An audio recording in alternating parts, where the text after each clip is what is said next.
The manila folder landed on my desk with a soft thud that somehow felt like thunder. Detective Sarah Chen, that's who I am now, who I've worked 8 years to become, picked up the file with steady hands that betrayed nothing of the earthquake happening in my chest. Missing persons case, Chen, Sergeant Martinez said, barely pausing at my desk. Couple disappeared 3 days ago. No signs of struggle, but the neighbors are spooked. You and Rodriguez take point. I nodded, professional as always, and opened the file. The photograph stared back at me. Older now, grayer, but unmistakable.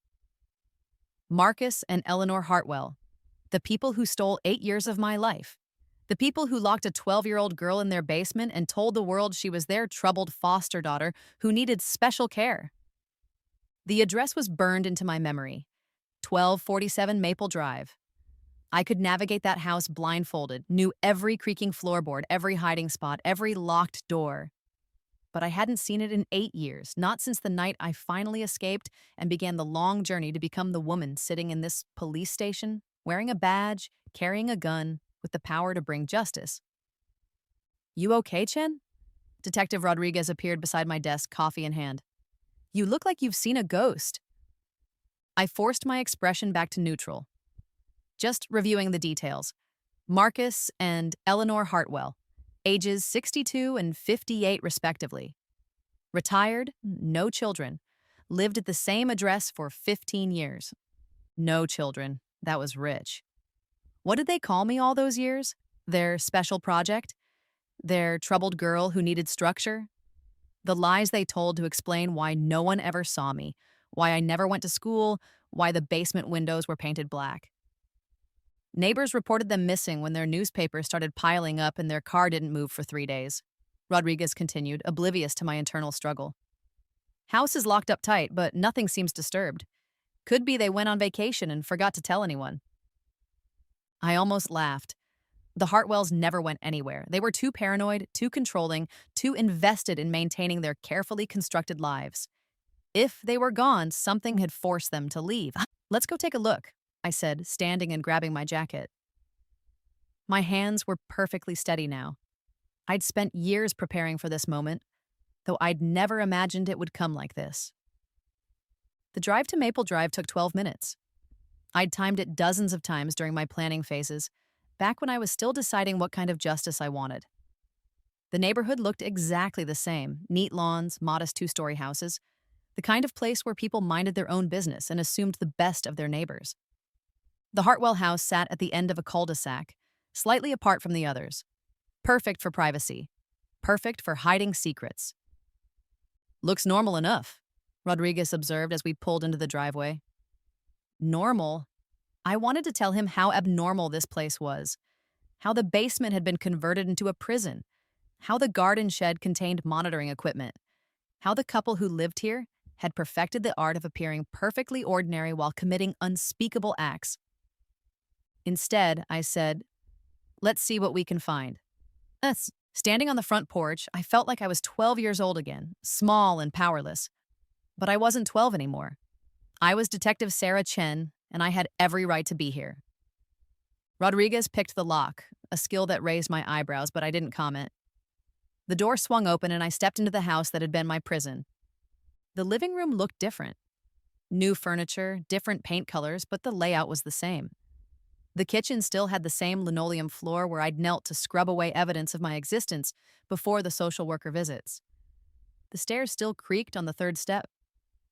No signs of struggle, Rodriguez noted, walking through the space with professional detachment. Mail's been brought in, dishes are clean. Whoever left, they had time to tidy up. I moved through the house like I was conducting a normal investigation, taking photos, noting details, but every step triggered memories I'd spent years learning to control. The dining room where I'd been allowed to eat only after they finished. The study where Eleanor kept the files on all her projects. I wondered if those files still existed. Chen, check this out. Rodriguez was standing in the hallway examining something on the wall. Fresh paint here, different color than the rest of the hallway. I knew exactly what was behind that paint. The basement door. They'd sealed it, covered it, tried to erase the evidence of what they'd done, but I knew it was there. Probably just touch-up work, I said casually. Let's check the bedrooms. Their bedroom was on the second floor, overlooking the backyard, where I'd once watched other children play through a tiny basement window.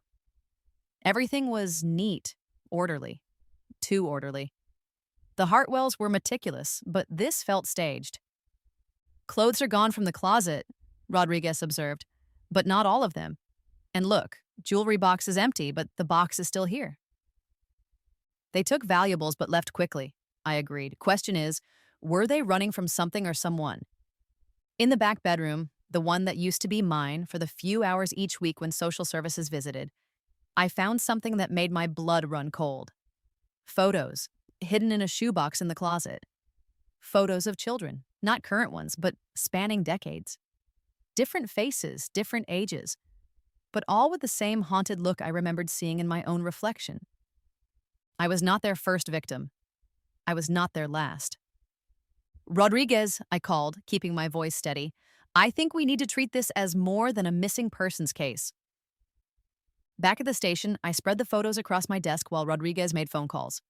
12 children over 20 years. Some I recognized from missing persons reports I'd studied during my training. Others were completely unknown. No credit card activity, no cell phone pings, no bank withdrawals, Rodriguez reported. But I found something interesting. The Hartwells have been receiving threatening phone calls for the past 3 months. Neighbors mentioned they seemed scared lately. Of course they were scared. People like the Hartwells always were eventually. Their carefully constructed lives were built on lies, and lies had a way of catching up. Any idea who was threatening them? Working on it. Phone companies pulling records. Rodriguez paused, studying my face. You seem pretty invested in this case, Chen. Usually takes more than a few hours for you to get this focused. I'd forgotten how observant my partner was. Missing children cases always get to me, I said, which was true enough. Let's run these photos through missing persons databases, see if we can identify the victims. What I didn't tell Rodriguez was that I already knew some of their names. Sarah Williams had been my original identity before I became Sarah Chen. But there had been others before me and apparently others after. The Hartwells had perfected their system over decades. As the day wore on, I began to piece together the pattern. The Hartwells would take in foster children, usually ones with troubled histories or no family to ask questions. They'd keep them isolated, telling neighbors and social services that the children needed special care or were too disturbed for normal schooling. Over time, they'd create false documentation, new identities, and eventually the children would simply disappear from official records. But what happened to them after that? That was the question that kept me awake at night, had driven me to become a detective in the first place. Chen, you should go home, Rodriguez said as the evening shift arrived. This case will still be here tomorrow. Just a few more hours, I replied, pulling up financial records on my computer. I want to check something. After Rodriguez left, I dove deeper into the Hartwells' finances. What I found made everything clear. They weren't just kidnappers, they were part of something bigger. Identity theft, document forgery, human trafficking. The children weren't just victims of individual predators, they were commodities in a larger criminal enterprise. And now the Hartwells were missing. Either they'd been eliminated by their criminal partners or they'd run when they realized their operation was about to be exposed. Either way, I was going to find them. 8 years ago. The social worker had kind eyes and a tired smile. Sarah, this is Mr. and Mrs. Hartwell. They've been approved as your emergency placement. I was 12, bouncing between foster homes for 2 years since my mother died. The Hartwells looked normal, middle-aged, well-dressed, with a nice house and gentle voices. Eleanor knelt down to my level and spoke softly about how they'd take good care of me. You'll have your own room, she said, and we'll help you catch up on your schooling. You've been through so much, sweetheart. We just want to give you a safe place to heal.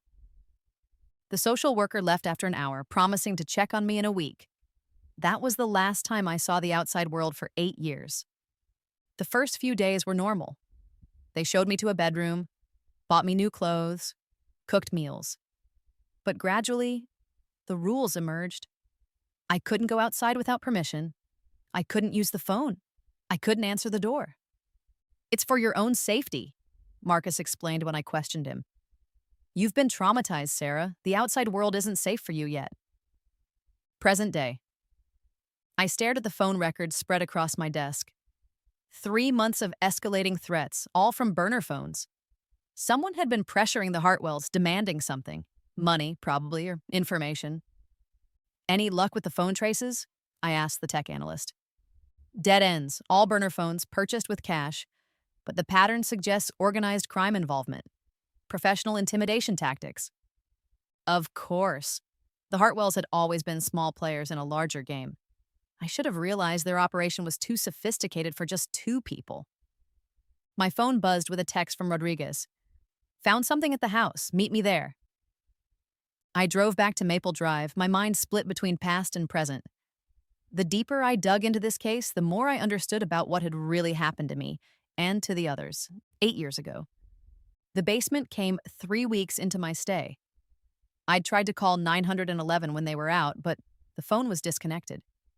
When they came home and found me with the phone, Eleanor's kind mask slipped for the first time. We've been so patient with you, Sarah, but you clearly can't be trusted upstairs.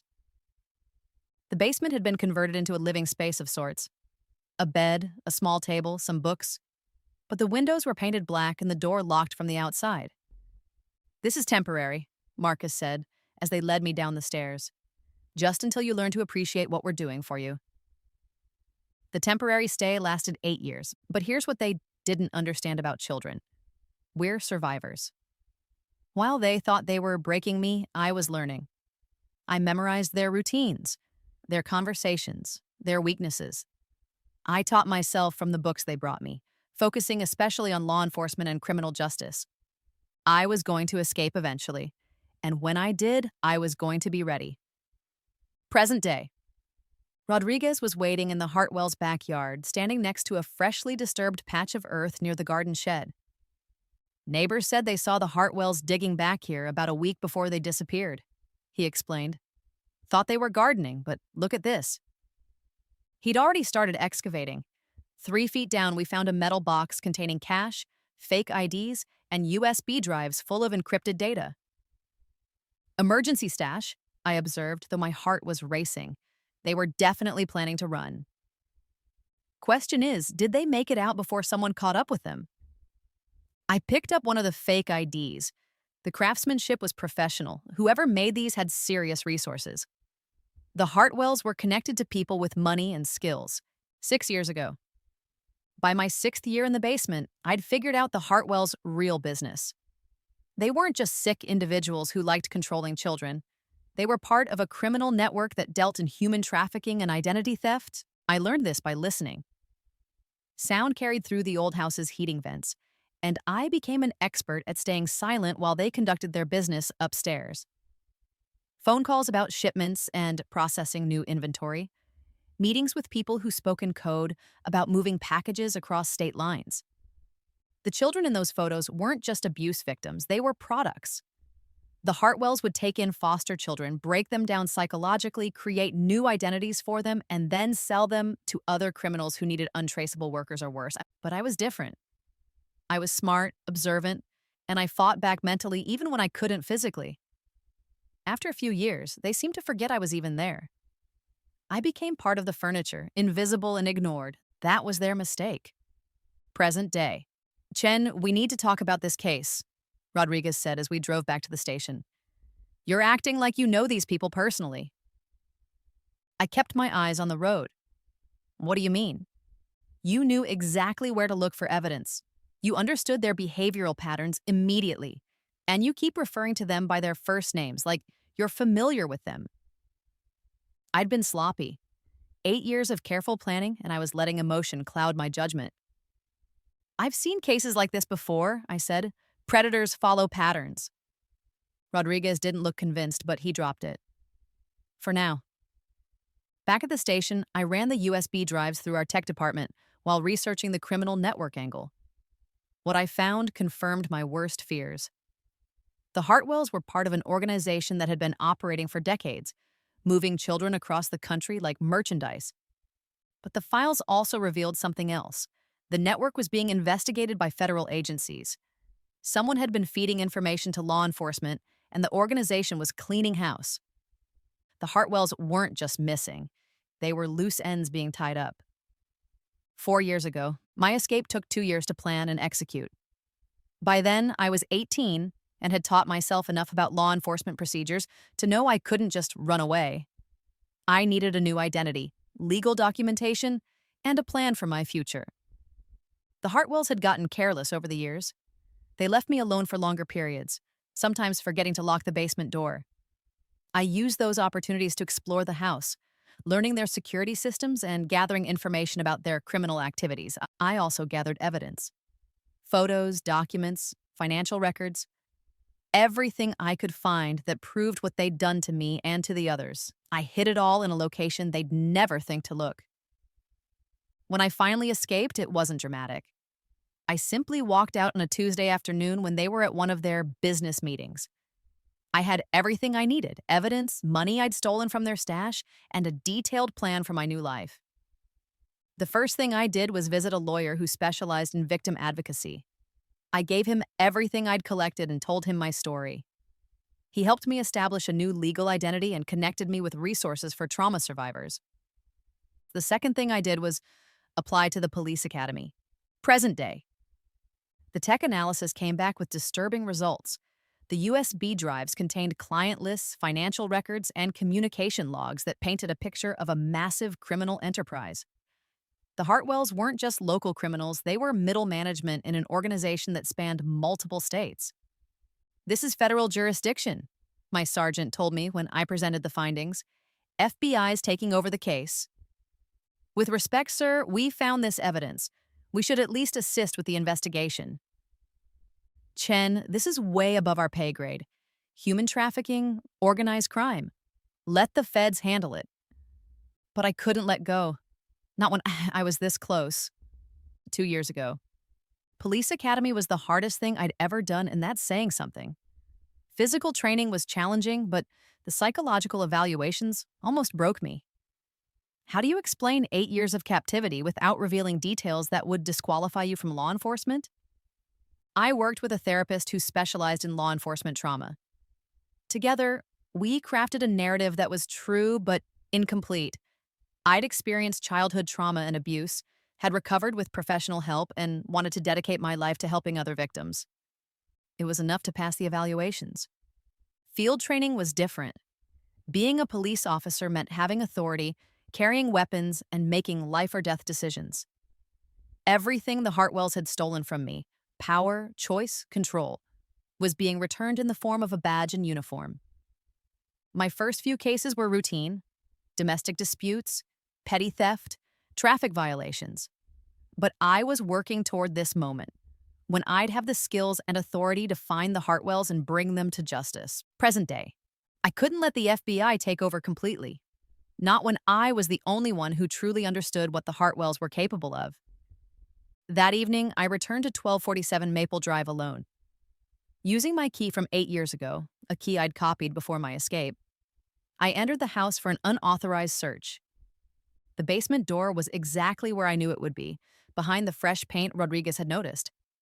Using a utility knife, I carefully cut away the drywall they'd installed. The door was still there, still reinforced with multiple locks, but now it was just a door, and I had the power to open it. The basement looked different. They'd remodeled after I escaped, probably paranoid about leaving evidence. But the basic structure was the same, and hidden behind a false wall that they'd never discovered, I found my insurance policy. 8 years worth of evidence, carefully documented and preserved. Photos, audio recordings made with a device I'd stolen from their equipment, financial records, and detailed notes about their criminal activities, everything I needed to destroy them. The next morning, I requested a meeting with the FBI agents assigned to the case. Agent Sarah Martinez, yes, another Sarah, the irony wasn't lost on me, was a serious woman in her 40s who specialized in human trafficking cases. "Detective Chen, I understand you have additional evidence related to the Hartwell case?" I handed over copies of what I'd retrieved from the basement, keeping the originals secure. The Hartwells documented their activities extensively: financial records, client communications, operational procedures. Agent Martinez reviewed the documents with increasing intensity. "Where did you find this?" "Hidden in the house. They had a false wall in the basement." "This is comprehensive. almost like someone was building a case against them from the inside. I met her gaze steadily. Maybe someone was. The evidence painted a clear picture of the Hartwells' operation. They specialized in taking children who wouldn't be missed, foster kids, runaways, immigrants, and creating new identities for them. Some were sold to other criminals as workers. Others simply disappeared into a system designed to make people vanish. The financial records show payments from a company called Meridian Solutions, Agent Martinez noted. We've been tracking them for 2 years. They're a front for organized crime activities. Recent payments? That's the interesting part. Payments stopped 3 months ago, right around the time the Hartwells started receiving threatening calls. So the Hartwells had been cut off from their income source, probably because they'd become a liability. Agent Martinez, I'd like to continue assisting with this investigation. I have insights into their psychological profiles that might be helpful. She studied me carefully. You seem unusually invested in this case, Detective. Missing children cases are personal for me. It was becoming my standard response, and it was true. Just not in the way people assumed. Rodriguez joined us for the briefing, and together we mapped out the Hartwells' connections. Meridian Solutions had multiple shell companies, all designed to move money and people without detection. The organization was massive, with tentacles reaching into foster care systems, border operations, and underground markets. But every criminal organization had weaknesses. And I knew the Hartwells' weaknesses better than anyone. They're paranoid but predictable, I explained. They have backup plans for everything, safe houses, emergency funds, but they're also creatures of habit. They'll go somewhere familiar, somewhere they feel in control. You think they're still alive? Agent Martinez asked. I think they ran before their former partners could eliminate them, but they won't run far. They're too arrogant to believe anyone can really threaten them. Using the financial records and my knowledge of the Hartwells' psychology, we identified 3 possible locations where they might be hiding. The first was a storage facility they'd rented under false names. The second was a cabin in the mountains they'd used for weekend business retreats.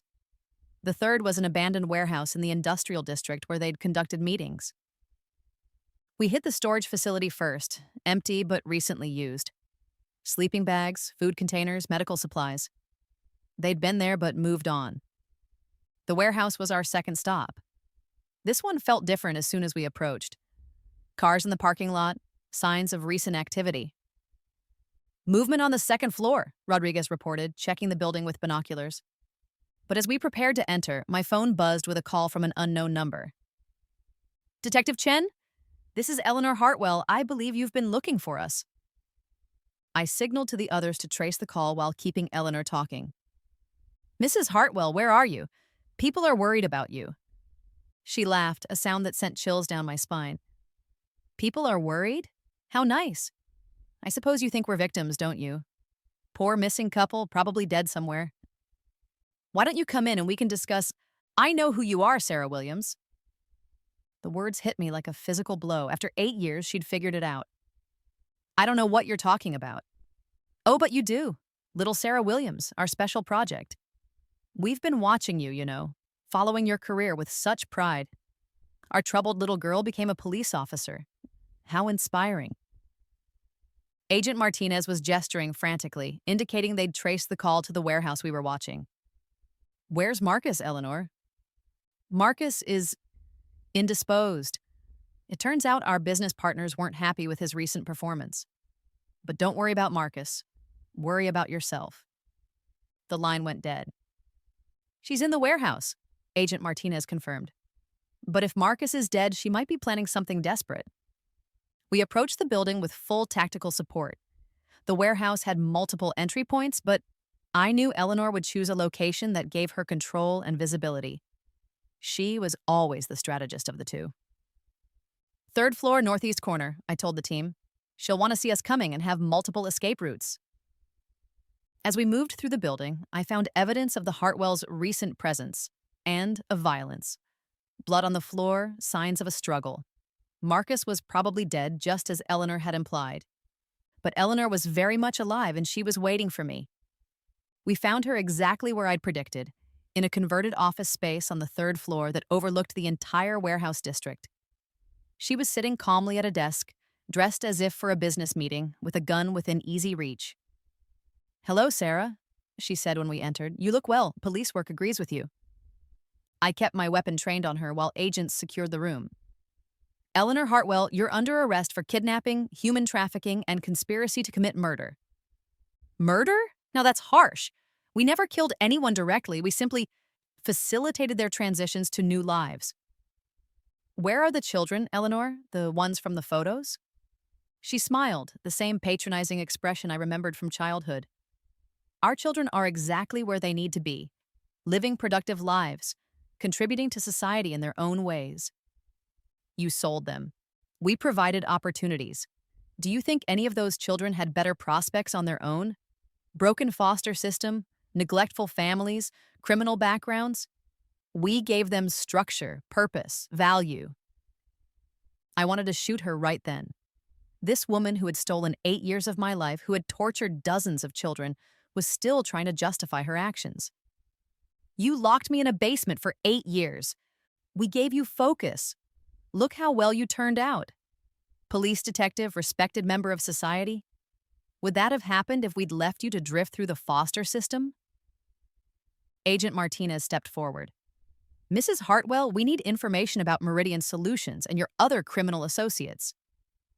Eleanor's attention shifted to the FBI agent, and her expression hardened. "Meridian is finished. Marcus thought he could negotiate with them, convince them to let us retire quietly. But they don't allow retirement. They eliminate loose ends." "So you killed Marcus?" "Marcus killed himself with his stupidity. I simply survived the consequences." She was lying. I could see it in her body language, hear it in her voice.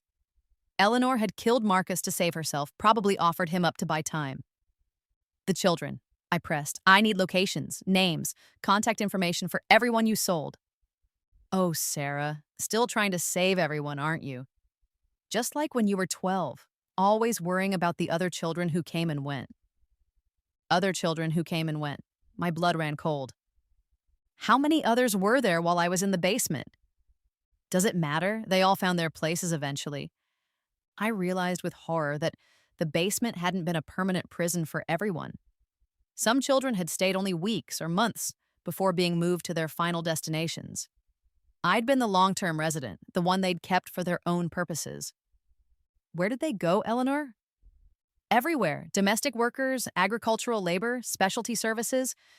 The demand for young, trainable workers is always high. Agent Martinez was recording everything, building the case that would destroy the entire network. But I needed specific information about the children I'd heard through the vents, the ones whose voices had kept me sane during the darkest times. The girl named Lucy, red hair, maybe 10 years old. She was there during my 3rd year. Eleanor's expression flickered with something that might have been emotion. Lucy was challenging, very spirited. She required special placement. Where? I don't recall specific details. It was years ago. She was lying again. Eleanor remembered everything. It was one of her psychological tools, using detailed knowledge to maintain control. "I think you do recall, Eleanor, and I think you're going to tell me—" The standoff lasted 3 hours. Eleanor had information about dozens of victims, locations of other safe houses, and details about the broader criminal network. But she wasn't cooperating unless she could negotiate a deal. "I want immunity," she declared. "Full immunity in exchange for everything I know about Meridian Solutions and their operations." Agent Martinez looked at me, then back at Eleanor. "That's not how this works. You're facing federal charges for human trafficking, conspiracy, and murder. Then you'll never find the children. Never shut down the network. Never identify all the players involved." She was right, and she knew it. Eleanor always had been the smarter of the two, the one who understood leverage and negotiation. Even now, facing life in prison, she was trying to control the situation. "Sarah understands," Eleanor continued, focusing on me. "She knows how important this information is. Don't you, dear?" I moved closer to her, keeping my weapon ready but letting my expression soften slightly. "You're right, Eleanor. I do understand how important this is." "I knew you would. We always understood each other, didn't we? Even when you were difficult, I could see your potential." Tell me about Lucy. Eleanor's eyes lit up with what looked like genuine fondness. Lucy was special. Brilliant child, really. Perfect for advanced placement. What does that mean? Some clients pay premium prices for children with specific qualities: intelligence, beauty, particular skills. Lucy went to a very exclusive situation. My stomach turned. Where? A private estate in Montana, wealthy family who needed a companion for their own daughter, someone to share tutoring, cultural experiences, travel. Lucy was perfect for that role. She was sold as a playmate? She was placed in a situation where her talents could be appreciated and developed. I wanted to scream at her, to force her to acknowledge what she'd really done. But I needed information more than I needed emotional satisfaction. Names, Eleanor. I need names and addresses. For the next 2 hours, Eleanor provided details about her operation. Not from any sense of remorse or justice, but because she enjoyed demonstrating her power and control. Even facing arrest, she took satisfaction in being the one with information everyone needed. The scope of the network was staggering. Hundreds of children over 2 decades, placed in situations ranging from domestic labor to far worse. Safe houses in 12 states. Criminal partnerships with organizations involved in everything from drug trafficking to financial fraud. But through it all, Eleanor maintained her narrative of providing opportunities and structure. In her mind, she was still the benevolent authority figure, helping troubled children find their places in the world. "You should be thanking me, Sarah," she said, as Agent Martinez prepared to transport her to federal custody. "Look what you accomplished because of the discipline and focus we gave you." I stood up, holstering my weapon, and looked down at the woman who had defined my childhood and shaped my entire adult life. "Eleanor, I want you to understand something very clearly. Everything I accomplished was in spite of you, not because of you. Every life I've helped as a police officer, every victim I've protected, every criminal I've arrested, all of that was me choosing to be the opposite of everything you represent." Her composed expression cracked slightly. "You ungrateful—" "I'm grateful for exactly one thing," I interrupted. "I'm grateful that I survived long enough to be the one who brought you down." The federal investigation that followed Eleanor's arrest dismantled one of the largest human trafficking networks in the country's history. Meridian Solutions and its shell companies were exposed, leading to dozens of arrests and the seizure of millions in criminal assets. More importantly, it led to the recovery of victims. Lucy, the red-haired girl I'd remembered from my time in the basement, was found at the Montana estate Eleanor had described. She was 18 now, had been held for 8 years in what was essentially another form of captivity disguised as privilege. She was traumatized but alive, and she testified against Eleanor and the family who had purchased her. Over the following months, investigators located 43 other victims, ranging in age from 14 to 35. Some had escaped on their own and built new lives. Others were still trapped in various forms of exploitation. A few had died in circumstances that suggested murder rather than accident. Each recovery was a victory. Each death was a failure that would haunt me forever. Rodriguez figured out my connection to the case about 3 weeks into the federal investigation. He cornered me in the parking garage after a particularly long day of victim interviews. "Sarah Williams," he said without preamble. "Foster child who disappeared from the system in 2015, presumed dead or runaway. Except she didn't disappear. She was held by the Hartwells for 8 years before escaping and creating a new identity." I looked at him steadily. "That's an interesting theory." "It's not a theory. It's why you knew exactly how to investigate them, why you understood their psychology, why you had access to evidence no one else could find." "What are you going to do about it?" Rodriguez was quiet for a long moment. "Nothing. You solved the case, helped recover dozens of victims, and brought down a major criminal network. Your methods were unconventional but effective. And I hope you got what you needed from this." What I needed? That was the question I'd been asking myself since Eleanor's arrest. Had I gotten justice? Revenge? Closure? "I got some answers," I said finally, "and I helped some people who needed help. That's what being a cop is about." The Hartwell's house at 1247 Maple Drive was seized as evidence and eventually sold at auction. I attended the sale, though I didn't bid. I just wanted to see other people walking through those rooms, making plans to fill them with normal family life. The basement was converted back to a regular recreation room. The painted windows were replaced with clear glass. The reinforced door was removed entirely. It looked like an ordinary basement in an ordinary house, which is exactly what it should have been all along. 6 months after Eleanor's conviction, I was promoted to detective in the Special Victims Unit. My experience with the Hartwell case, combined with my apparent intuitive understanding of victim psychology, made me valuable for complex cases involving vulnerable populations.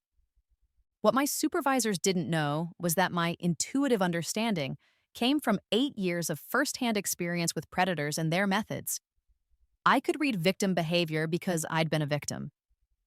I could predict perpetrator psychology because I'd studied my captors with the intensity of someone whose life depended on it. My first case in SVU involved a teenager who'd been trafficked by her own family members. The girl, Maria, was 15 and had been sold by her aunt to pay off gambling debts. When we found her, she was hostile, defensive, and refused to cooperate with our investigation. She doesn't trust authority figures, the social worker explained. She's been betrayed by family members who were supposed to protect her. I sat with Maria in the interview room, not as an interrogating detective, but as someone who understood her situation in ways I couldn't fully explain. "I know you think we're just another group of adults who want to use you for something," I began. "And I know you've learned not to trust people who claim they want to help." Maria stared at me suspiciously but didn't speak. "The difference is we're not asking you to trust us. We're asking you to let us prove we're different.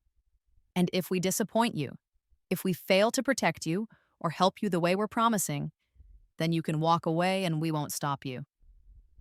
Over the course of several conversations, Maria began to open up, not because she trusted me, but because I gave her control over the process.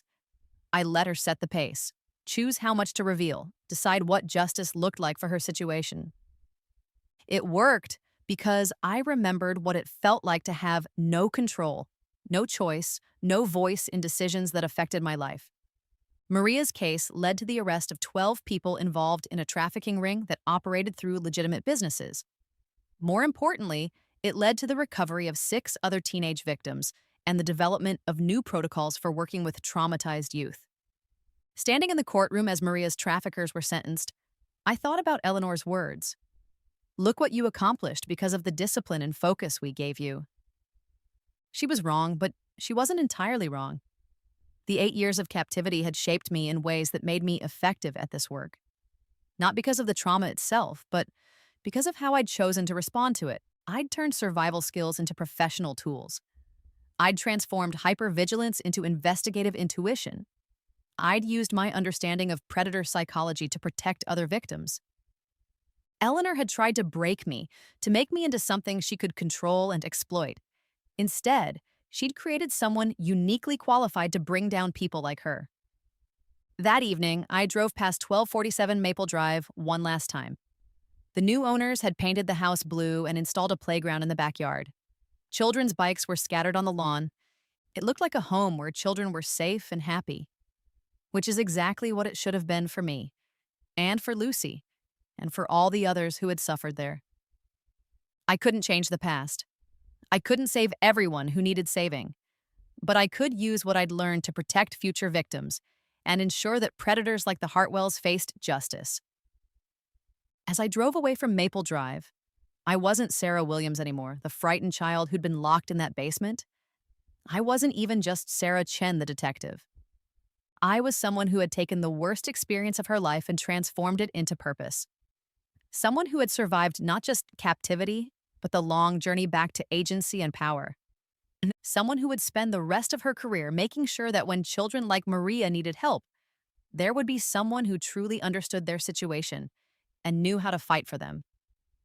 The Hartwells had taken 8 years of my life, but they hadn't taken my future. And in the end, that made all the difference.